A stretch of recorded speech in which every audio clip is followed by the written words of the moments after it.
That was pretty comprehensive. I feel like we covered a lot of teams there. But before we go,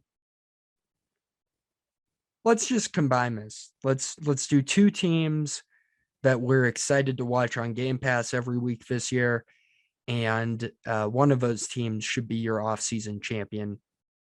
Trey, go ahead. You, not Trey. Ryan, go ahead. You say. Thank you, Eric. Okay, I'm gonna go with my offseason champ first. I'm going with the LA Chargers on this one. I think this is just a team that realizes who they are. They're a team on the rise with a quarterback on a rookie contract, and they said, you know what? We need to improve our team and spend a little bit right now. And they did that. They kept Mike Williams around as a receiver that, Herbert is already familiar with. They traded a second and sixth round pick for Khalil Mack.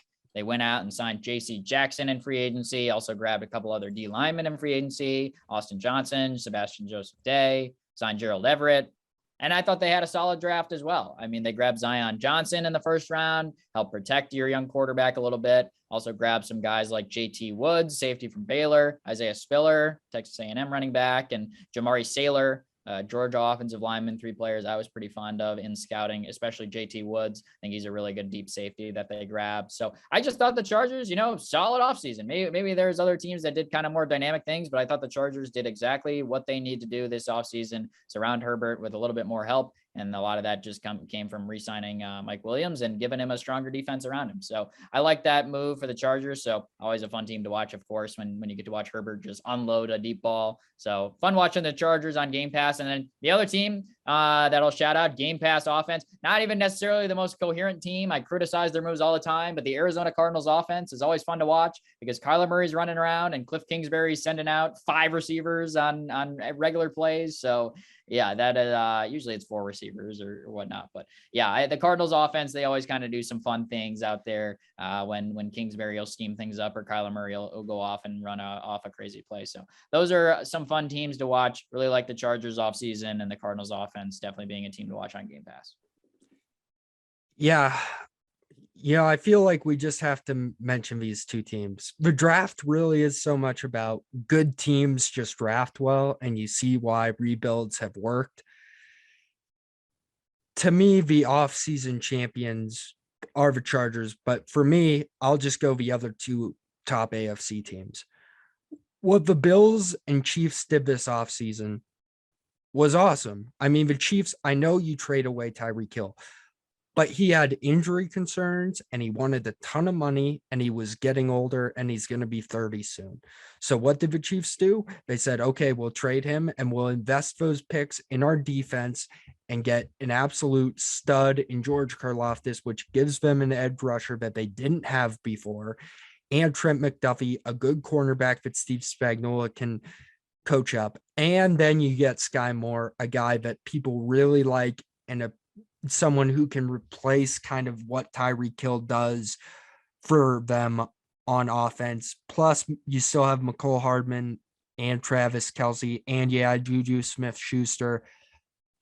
The Chiefs, to me, they fixed their offensive line last year. This year, they went after their defense. They got a lot better on defense, and they keep their weapons around. And the other thing is you have Patrick Mahomes. He's going to make whoever he plays with better.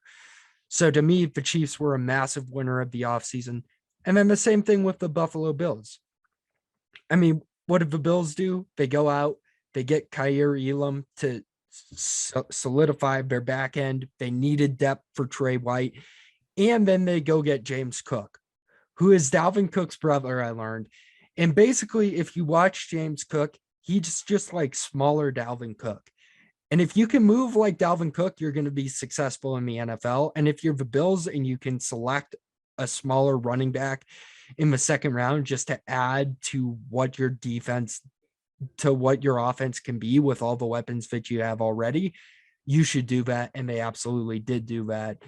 To me, the Bills were huge winners. They get Khalil Shakir as well, a guy out of Boise who can help and add some production for them, a guy kind of in the Gabriel Davis mode.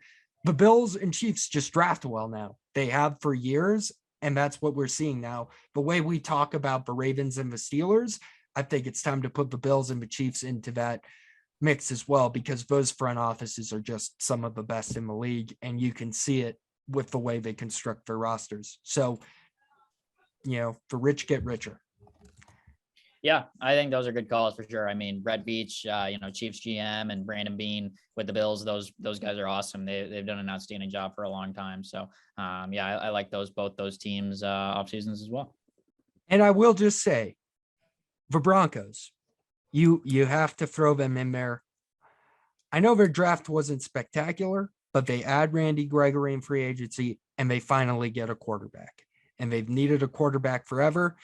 And they add some speedy players on defense and draft kind of best player available on defense. Now, right tackle is a question mark, but I trust Billy Turner enough. The Broncos are going to be a good team this year. I'm just convinced by that. And I think they also have to be thrown in this conversation as well. So are they on the level of these big AFC contenders? Only time will tell. We'll have to see how Russell Wilson looks. But if he can play even a tenth of what he was when he was in his prime in Seattle, the Broncos are going to be fine, and they're going to be competing with the Bills and the Chiefs and the Ravens and the Browns this season. So, I have to shout out my Broncos, obviously. So that's what I'm doing here to close out our final offseason podcast. I'm finally excited to watch them on Game Pass again. So yes. There you go. One plus about the Broncos is, Russell Wilson. One negative is you're in the best division in football. So there's a good and a bad for you. Yeah, but still, being competitive is fun. They have not been competitive in a while. So